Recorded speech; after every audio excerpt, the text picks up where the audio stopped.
Hello, everybody. Welcome to today's episode of Beyond Influence. I'm your host, Kwame Appiah, and today with us, we have a creator all the way from Canada. I say all the way, like it's like a whole different continent, Australia or something. But I'm excited. You know, we haven't had too many creators outside of the U.S., so very excited to have with us today, Kate O'Brien. Kate, how are you?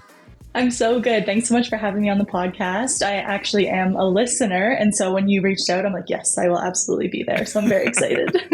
That is awesome. So Kate O'Brien, most of you may know her as Care with Kate. So Kate, tell us a little bit about how your day's been going, how your week's been going. We just want to, kind of get to know a bit more about you. Yeah, absolutely. So I've been a full-time creator for a year and a half now, which is wild to say. Time flies when you're having fun. And so each day is different. Like when you say, how's your week going? How's your day going? When I worked in corporate, it was always the same. It just all blended together. But as you know, each week is so different as a creator, and I love it. So every day is a good day when you're working for yourself. That's what I always say. So I'm having fun. That's awesome. Yeah. That is so awesome. And what would you say is your niche? Ooh, so I started in skincare. That's all I talked about. Talked about skincare for a year, and I had a lot of fun with it. But then I kind of got tired of talking about moisturizer every day. I feel like I burned it to the ground. And so I took a risk and I said, you know what? When I joined TikTok, I'm just going to post about anything and everything. I'll still post about skincare, and I still do mainly to this day. But I also want to talk about what I had for dinner, and I want to talk about what I'm doing on the weekend. And people are they can opt out. That's fine. And some of them did, but I'm so glad that I didn't stick to a niche. I think that we went through this whole thing of like, kill your niche. People will follow you for you. And I'm so glad I did that. That is so awesome. So it seems like you've been at it for a little bit. You've tested some ideas and you've really kind of started finding the best footing for yourself. How long have you been in this creator game? Just over 5 years now, which again, wild. I started while I was doing my corporate job. I worked as a head of HR at a tech company, and I enjoyed it for a long time until the company kept growing and more traditional HR problems started arising. Before, we were just a small team, everyone got along. And then when you're a 700 person company, things change. And so it just got to a point where I wasn't having fun. And so I started posting silly little videos and photos online. And I was shameless about it. I just said, everyone at work, this is what I'm doing. If you find me, I don't care. And then it got to a point where I was like, wait a second, I think I can actually do this full time. And that was a year and a half ago. Wow. Yeah, I think were we just meeting around when you had decided to go full time? I think so. Yeah. That was my first kind of event where I could go during work hours because that was my work, and it felt so good. And it was just like, I'm used to going to human resources conventions. So later's event was just a bit cooler. So I had a lot of fun. Yeah, gotta love that. I can't imagine. No offense to the HR departments out there, but I can't imagine the HR conferences are the most exciting. But shout out to our HR team. Thank y'all so much for everything that y'all do. We need them. Yeah, so it's great. We 100% need them. So, so Kate, I mean, tell us a little bit. You said like things are growing, things are, changing every single day, right? Yeah. I'd love to know a little bit about what you are working on now. Ooh, yeah. Yeah, I think because I was able to expand and not niche down, I am working with an array of companies, whether it's a one-off or long-term, and it's a lot of fun. So as an example, some of my long-term deals that are the entire year are Nivea, which is skincare, so that makes sense. And then I got into hair care. Cool. So I love Nivea. It's actually my second year working with them. So they obviously enjoy me as well, which is a great feeling. Yeah. But Nivea, Aveda, which does hair. So that's really been fun to dabble into hair. And then Kia, the car company, they just thought it was a good fit. I don't own a car. I'm car shopping right now. So they're like, try our cars. Let us know what you think. And it's been fun. It's just cool to work with an array of companies that you like. Yeah, that's really cool. I think throughout this conversation, I think we've kind of sparked some things that I would love to touch on, right? I think firstly, you've kind of progressed to this point in your journey where now you're getting some really cool, it feels like dream brands for a lot of people. You know what I'm saying? You've navigated throughout this this, journey and got to this point. So I'd love to know kind of like how you arrived at this point and how you present yourself to Mhm. brands like that, how they end up, connecting with you, so on and so forth. And then, it looks like you've also been really good at spreading yourself around through social media, right? Right. You just got I mean, maybe not just, but you recently got a plaque from YouTube, Yeah. right? Which is really cool as well Yeah. because you hit a certain subscriber count. And so, Yeah. like, you're doing really well to like spread yourself out through this. I'd love to start a little bit from that beginning point when you first decide, hey, I'm going to start doing this. And then, you transition all the way to like, hey, I think I'm going to be quitting my job for this at some point, right? Mhm. That little part of that journey, when you start going, what kind of encourages you throughout that part? Because I mean, I don't know if at that point it was like a big thing to be a creator yet, but you were, I mean, I guess COVID might have been a bit of a catalyst because you're Yeah. indoors and you got a little spare time, but tell me how that all started and what kind of propelled you to keep going. Yeah, that's a great question. So it was very much that. I was home. I was doing a little bit too much online shopping, as I think a lot of people were.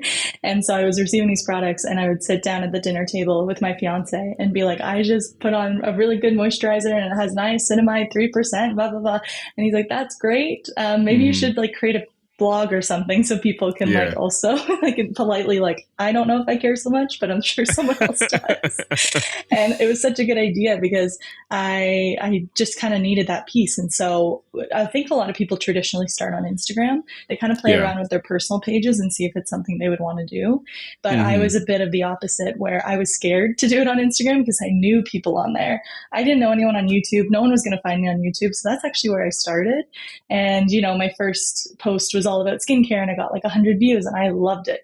And I didn't expect anything. I thought maybe someone would send me a free moisturizer one day. Now that would be cool. And that's all that's all I thought. I'm like, that would be amazing.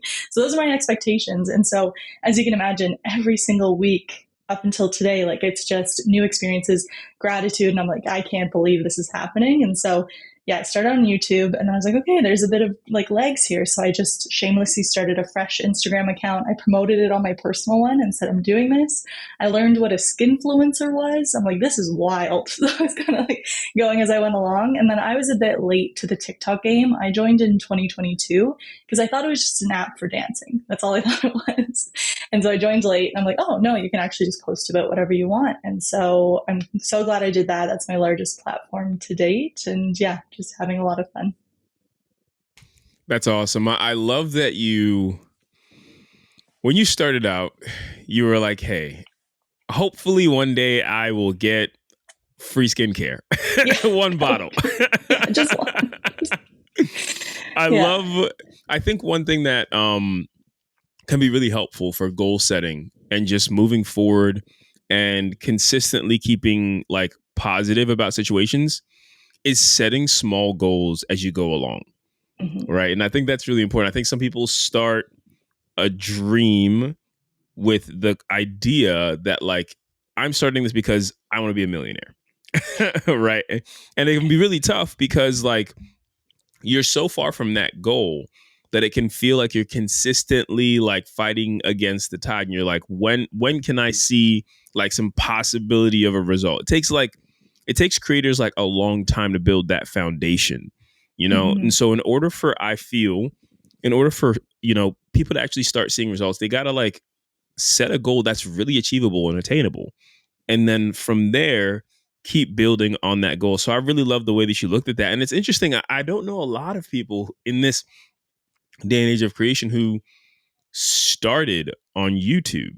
Yeah. Yeah, that is really interesting. I mean, I feel like back in the day when YouTube was a thing, I mean, those were the original influencers. If True. like, yeah, to level set, like YouTube creators were the original influencers. I remember having favorite YouTube creators who, and most of them were like, they were like either review films or Mm-hmm. music or whatever, right? But like they were the original YouTube creators or content creators, and transitioning from that and then broadening out, it is really interesting. How did you go about like I guess like strategizing through that? Was it like, hey, I'm going to put this YouTube video up and then I'm going to take clips of it and put it on my Instagram? Like, how did you go about it? Yeah, I started to think about how I can ease up on those efforts and really repurpose content. And I think that's really the key these days, especially Mm-hmm. with the volatility of some of these platforms. I was scared to have all of my eggs in one basket. And it was very Mm-hmm. much like that at one point with TikTok. And so I thought, okay, Mm-hmm. I need to really focus on my Instagram and my YouTube. But I think the beautiful thing is we have these different platforms because they opt for different content demands. And so you Mm-hmm. can't just simply repost everything all the time. But I do get away with a lot of that between TikTok and YouTube. So I got to a point where YouTube Shorts switched from 60 seconds to 3 minutes, and that was a game changer for me. Oh, So I love okay. storytelling. I love like a Yeah. little bit longer than a minute. And so Yeah. any TikTok that I posted go right over to YouTube Shorts. And Mm-hmm. that got me from, I think I was sitting at, I think it was 3,000 subscribers for a few years. And then Mm-hmm. within a year, I went from 3,000 to 200,000. So Whoa. I didn't know the short form YouTube game was like that. But, and that is the only platform in Canada that actually pays per view. We don't get the TikTok Oh, fund or anything like yeah. that. And so I Yeah. think, okay, I should probably focus on this a little bit. And so, Yeah. yeah, it's been really helpful to branch out. And I would welcome another platform if anyone wants to make one. I love it. Yeah, that's so interesting. So, Instagram, YouTube, and TikTok are your three main. Do you have anything else? Do you have like an email list? I was thinking about doing some sort of newsletter or something like Mm-hmm. that. I'm always searching for new things and just trying to figure out where to spend my time best.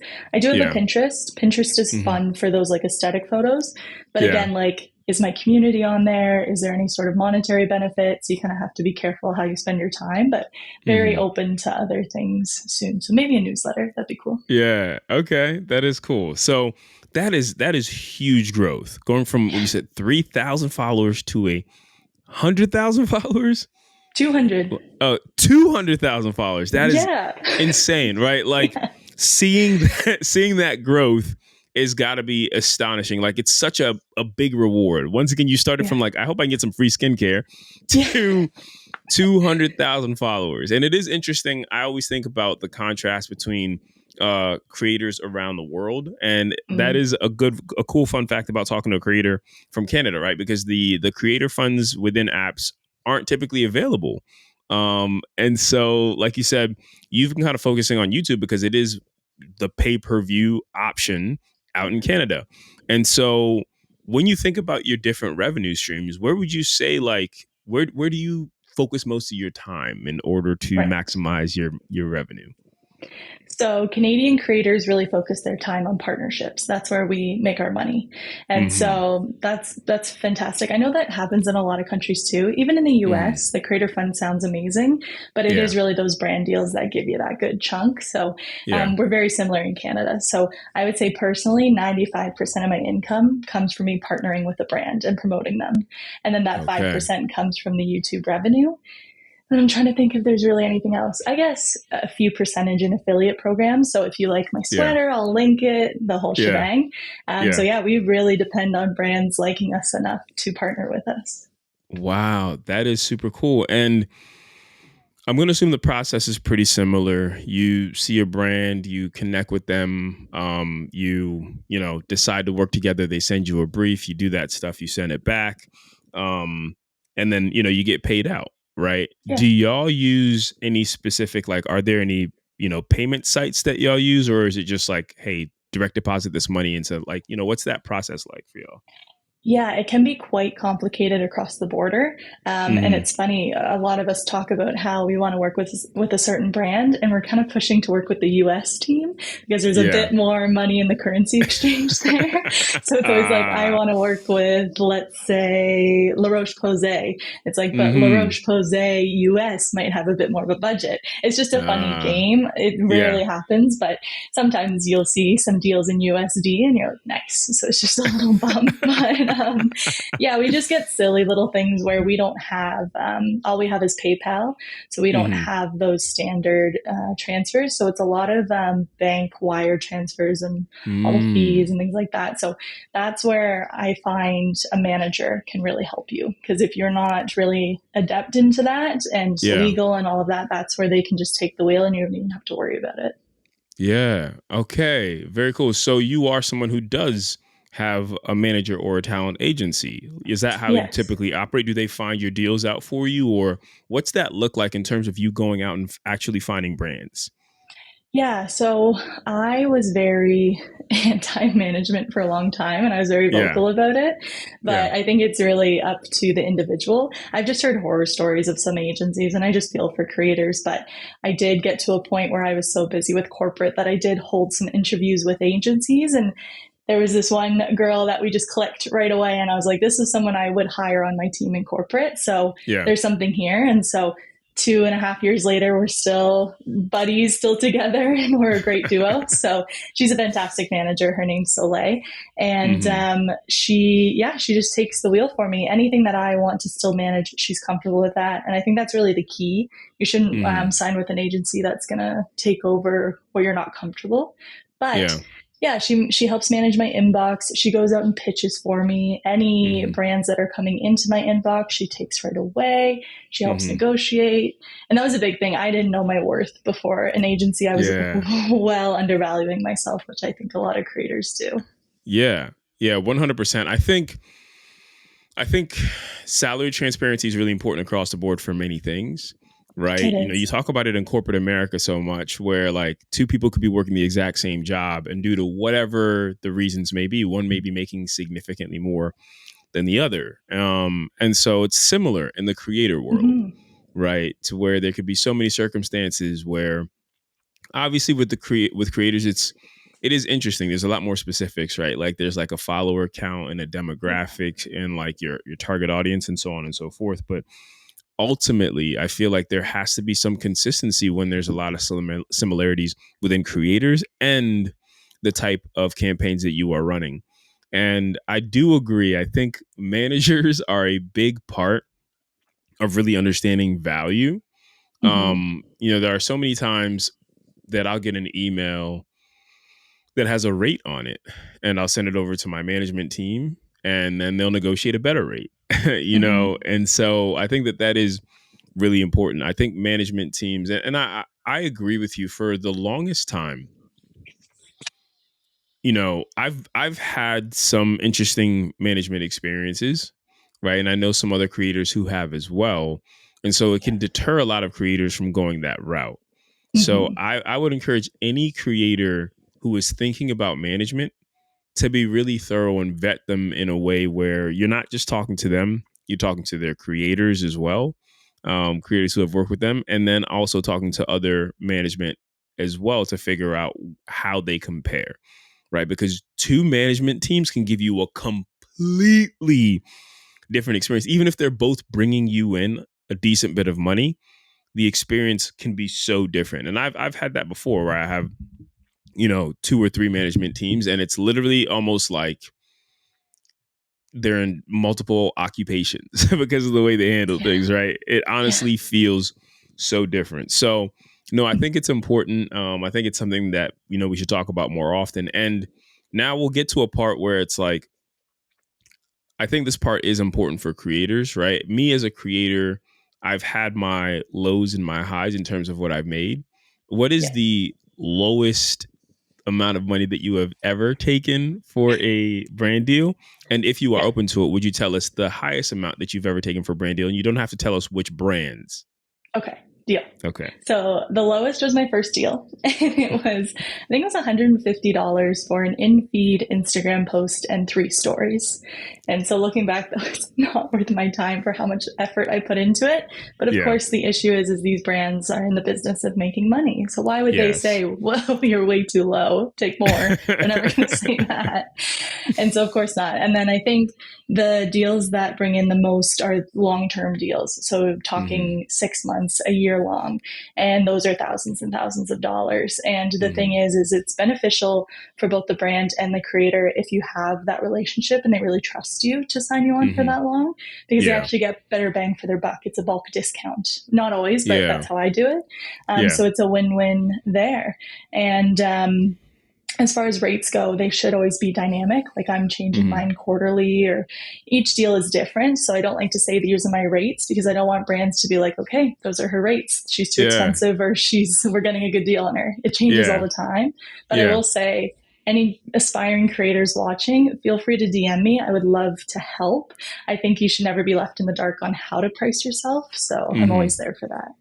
That's really cool. And does your management team kind of help you out with figuring out the dynamics of that as well? Do y'all sit down and strategize? And I guess, like, yeah, leaning in on the management conversation, do you have strategy meetings with them? Or, and do they, like, how does that relationship go beyond just like, go get me a deal?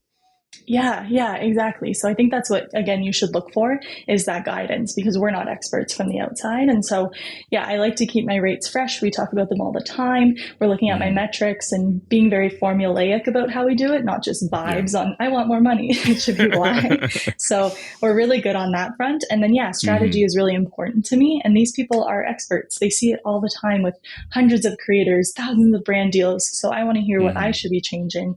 And so, yes, I think that's what you should be expecting out of your management team, is a little bit of strategy sprinkled in there too.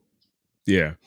That's really awesome. And you've had a lot of really cool experience overall when it comes to just the content creation aspect of it, but also working with brands, Yeah. right? And so leaning in on that a little bit, do you have a time with a brand that just really peaks for you and like sticks out? An experience that you were just like, wow, I would 100% work with them again, and this is why. Yes, there's two, Mhm. and they both happened this year already. So I can't wait to see what next year brings. But the first one is La Roche Posay. I keep referencing them because they do not leave my side. They're Yeah, like my favorite I skincare. literally watch this. I have their little card right here as well. I Yay! know the camera's kind of light, but yeah, No, yeah. I have a box from them right here. I use them as Oh, well. amazing. Yeah, they're Yeah. just super safe for the skin. I feel very confident recommending them to my audience. So I love them. Hmm. I've talked about them for 5 years now, since day one, and they see that. And that just feels so good. Like I don't have to really fight to show that I am a super fan. And so Hmm. I will never forget, I got an email in February saying, would you like to join us in Paris in March for our anniversary? And I just Wow. died. I died. So I went to Paris for 10 days. They showed me their innovation center. We celebrated, and I just like fell deeply in love with them. So Hmm. it's a win-win when they can say, we know that you like us, and here's Hmm. why. Like, here's more that you can Mm. tell your audience about. So it Yeah. was just so, I died. So that was my like dream goal, and I hit it, and it was just incredible. And then a second one that happened a few months ago was I got to go to F1 in Montreal, which was crazy. Ooh. That was like came out of nowhere. That was left field. Yeah. So I went with MasterCard, Very and cool. they are an official sponsor of McLaren. So McLaren Hmm. personally approved me to be one of their faces for the campaign, and I'm like, What? how? Like, I thought for sure, because MasterCard said, okay, you're approved on our end, but Team Yeah. McLaren HQ has to review you. I'm like, I'm Hmm. not a McLaren. Like, they're not gonna say yes to me, but Yeah. no, Yeah. they did, and I went, and it was just unreal. That's so cool. I mean, I would flip out for that. I'm a big Yeah, F1 nerd. yeah, It's what's really funny. What's really funny in this conversation is that look, if you go to both of our Instagram pages, you probably would not assume that the two brand activations that we talk about are two that are very similar and hit home for us, right? You speak about La Roche Posay, and I literally have a box right here, and then the next one you talk about is F1, and that's like yeah. I'm obsessed with F1. So that's so funny. I love finding some similarities and common ground. But Yeah. I got sent to Vegas for an F1 race with a tequila brand. And Cool. yeah, that was a really, really Casa Azul. Very, I mean, the tequila was amazing, but Well, also yeah. the experience was super cool. I mean, I remember we got to Vegas. We like got driven in like a kind of like in a Bentley. Like, yeah, it was super cool. That was the newer Bentleys. They're just ridiculous. So we got driven in with those Bentleys. We like went up this staircase to this really cool kind of like setup that was seated higher, because obviously with F1 you have to be a little bit higher off the ground, and it was Yeah. just like so much going on. And then you obviously had the race in the background. Then you had screens everywhere in case you couldn't see it. Like it was just such a cool experience. And I've become such an F1 nerd that when I remember when they first reached out, like, you know, Chelsea looked at me and was like, yeah, you definitely want to do this. Don't you? And I was like, yes, I definitely want to do this. Mm-hmm. And it was really cool that we got to collaborate on it together, and do something that, you know, I really enjoyed. And she didn't really know that she would enjoy as much, but then she ended up absolutely loving. So that was a really cool experience. But yeah, I mean, I love it when brands go the extra mile, Mm-hmm. because I feel like for a lot of these things, when you think about the history of content creation, when we had like the influencer days, you had a very, very small collection of people who were allowed to go do these really cool things. Mm-hmm. Right. And now you have Kate, who used to be in HR 5 years ago, or, you Yes. know, a year and a half ago, Yeah. started content creation 5 years ago. And now she's able to go, you know, be part of a collection of people who are selected for the face of McLaren for, you know, and I think that's so cool. I think looking at how far content creation has brought us, it's given every single person on this earth an opportunity to experience things that nobody would have thought were within our grasp. And so that's one thing that I respect so much about content creation. And there's obviously certain people or maybe a certain generation that don't necessarily look at this like a career. Mm-hmm. And Mm-hmm. I think it's interesting because, hey, that's okay. You're missing out. Exactly. You know what I mean? Exactly. More for the rest of us. Yeah. But yeah, I love content creation. I love the gateways that it's provided for so many people and the opportunities. There are people around the world. Like, this is one of the craziest things that I think about. There are people around the world, and I look at people who are in impoverished areas of the world, Mm-hmm. right, who didn't have access to much, who can now take out a phone and create content and have hundreds of thousands, maybe millions of followers. You think about like Kabi Lamy, who, Yes. Yes. yeah, right, who lived in a completely impoverished lifestyle and now is a multi-millionaire, right? The most followed person on TikTok, I believe. Right. If not at least within the top 10. But like, think about the transition and what that opportunity can provide for someone like that and changing their lives completely and just being able to do that within the palm of their hand as long as they have consistency, right? They create a Mm-hmm. trend, not just follow the trends, right? Yes. They make sure that there's discipline within it. They focus on it and they just keep pushing. They Yeah. might have Kabi might have, his first goal might have been like, I don't know, I just want a brand to tag me on something or say Yeah. something. And Mm-hmm. now he's at the Met Gala, right? And so, yeah, I think that's really amazing. Yeah. You know, and you know, okay, as we come towards, you know, the end of this conversation, I want to just kind of like open up with some marquee questions that we usually ask creators, right? Okay. We have a tactical quickfire.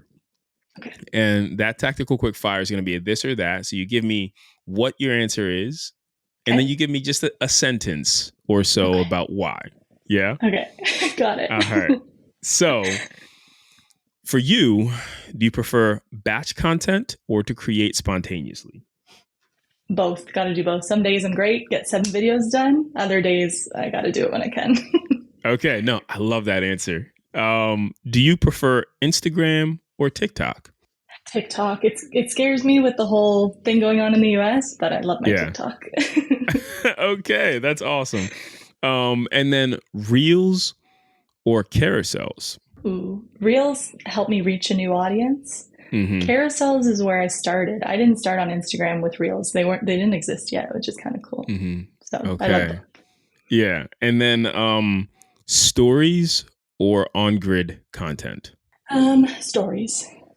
They're super Okay. fun. Yeah, they Yeah. are fun. I feel like you can see who's reached them and the engagement's higher. Some people are shy. They don't want to comment on in feed, but they'll go crazy in DMs, which is fun. Yes, that is true. That is true. I've seen that sometimes where like you'll post a story and my goodness, like I think the most replies I've ever gotten for a story had to be like 10,000. I Oh was my like, it word. was nuts. I remember every moment I would open my like DMs, like the folder of the folder. Um, it would just be like another 100. Like it was just nuts. I was like, I could not stop slide. It was crazy. So yeah, I love that. And now this is a bit more of a question Okay. than this or that, but what would you say is the biggest time waster for new creators? I'd say following trends instead of building your own. Like if a trend is trending, we've seen it. Like carve your Mm-hmm. own path, start your own Mm-hmm. series, and it might not stick, but focus on authentic new stuff. And oh my gosh, if you can hit it well, you're going to be the Mm-hmm. face of it. So I like that. That's awesome. And then your dream brand collaboration. oh my gosh. I'm like, what category? I work with my management to map that out every quarter. Like, who are we Mm-hmm. targeting? Who do we want to work with? I think if I had to pick one area, I love Korean skincare. And so just to be able to Oh, work with one of my many partners and actually go over, I've never been to Korea. So to go over there, go to a factory and just learn why their formulations are that much better than North America's, I think that would be so yeah. cool. Wow. Okay. That's really cool. Well, I guess what encouraged the focus towards Korean skincare? I think when I started to get into skincare, I'd watch other creators and they just kept talking Yeah. about Korea. And so I looked into it Yeah. and their formulations are that much more advanced than ours. So I started to buy it. I Yeah. shipped it in from Korea and I'm like, oh, yes, this stuff is next level. That's really cool. Do you like the culture as well? Have you ever seen the show Singles Inferno? Yes, yes, I have. Yeah, Yeah. I love, Okay. Yeah. I love the culture. Yes. That's like one of my that's one of my biggest guilty pleasures. Like the Yes. minute Singles Inferno comes out, I'm staying up till 12 and I'm watching it. Yeah. No, they actually have fantastic shows of all genres. I'm happy to read the Yeah. subtitles. I'm into it. Yeah, 100%. Okay, so that's our this or that. We really appreciate that, Ash. I think that you killed that part. Thanks. So to kind of like round us out here, as we kind of get to the end of this, where do you see your creator journey heading, within the next 6 months or the next year, right? What's your focus? Where do you want to put your energy? How do you want to grow? I think, you know, it would be cool to transcend traditional social media pages eventually. Like, I just want Hmm. to be that face that is trusted for reviews and honesty. I like Yeah. giving really unfiltered reviews on products. So I think it'd be amazing to eventually one day just be known for that, where you open a magazine and I have like a little column on like top 10 Christmas gifts that I approve, like Oprah's wish list or whatever gift list that she used to do. I think that's so Yeah. cool. So to be able to just be known for like, if Kate likes it, then it's going to be good. I think that that is so Oh, cool. So be able to do that anywhere, just a little segment yeah. on a talk show in the morning, that would just be so cool. So maybe one day. That's cool. That is really cool. I've never seen someone describe it that way, but it makes a ton of sense, right? I feel like we all have our go-tos, you Yeah. know? It's funny, there are people on Instagram. I just got really, really, really, really into golf. Ooh. Yes. I've always liked it. I bought clubs about 2 years ago, but I Mm-hmm. have them kind of sitting. I used to go to the driving range like once every 3 months or so. And then I started getting invited to kind of like charity and celebrity invitationals. Yeah. And so I was like, I would show up and I'd be one of the worst. And so one day I told myself, I'm not going to let that happen anymore. Right. And that was about, it started about maybe like 8, 9 months ago, but I really got serious about a month and a half, 2 months ago. Nice. Because someone reached out to me that the Turkish Airlines Golf World Cup, Okay. interestingly enough, which is definitely beyond my skill level, but they reached out to me and they're having a one of their tournaments or games or pro-ams in Seattle. And so they invited me and I'm like, all right, I'm probably going to be the worst person there. However, for the next month and a half, I'm Mm-hmm. going to make sure that I'm better than at least one person. Nice. Nice. that's that is literally my goal. And so Yeah. I've been at the driving range 3 or 4 times a week. And now I hit kind of a pad in my backyard all the time. Yeah. But when I think about golf, I have people who pop up on my Instagram that I don't even necessarily follow, Mm-hmm. but like they have such a golf audience, and my entire algorithm is golf now, that I see them all the time. Yeah. Right. And thinking about how you're thinking about it, you could want to be that person who, like, even if people don't follow you, when they look up skincare, they look up this, like, you pop up and they're like, oh, I've seen her before. Yeah. Right? That'd be amazing. That's the dream. Right. That is the dream. So that's super cool. So yeah, no, thank you for that answer. Where can people find you out there on the internet? I think I've been able to get at Care with Kate on everything, which is exciting. It's hard these days. Yeah. So at Care with Kate, and that started with the love of skincare. So now it's just everything I care about. And I'll just always build new profiles and be out there, and we'll see what happens with TikTok this year. And I'll make sure you guys find me no matter what. That is awesome. Well, Kate, do you have any last words for our audience before we bid them adieu? I would say I don't get 10,000 messages like somebody. So if you need any advice, I love mentorship. And that's what I miss about corporate, is there's not a lot of influencer mentorship programs. And so if you need help on anything, whether it's your rates or finding a brand deal, just general advice, I will be around, and I'll be checking my messages because I don't get 10,000. Well, it's not an everyday thing, for sure. I know. But Kate, it has been such a pleasure. Thank you so much for joining us. It was really cool talking to a Canadian creator and figuring out where you focus your energy because of that fact, but also just somebody who's really grinded and gotten themselves, from 3,000 subscribers to 200,000. So that could honestly be the title of this podcast. We'll call it Care with Kate, from 3,000 to 200,000. So thank you so much for being with us. Thank you everyone for tuning in today. Hopefully you enjoyed the conversation. I know I did. And we will see you next time. Bye-bye. Bye.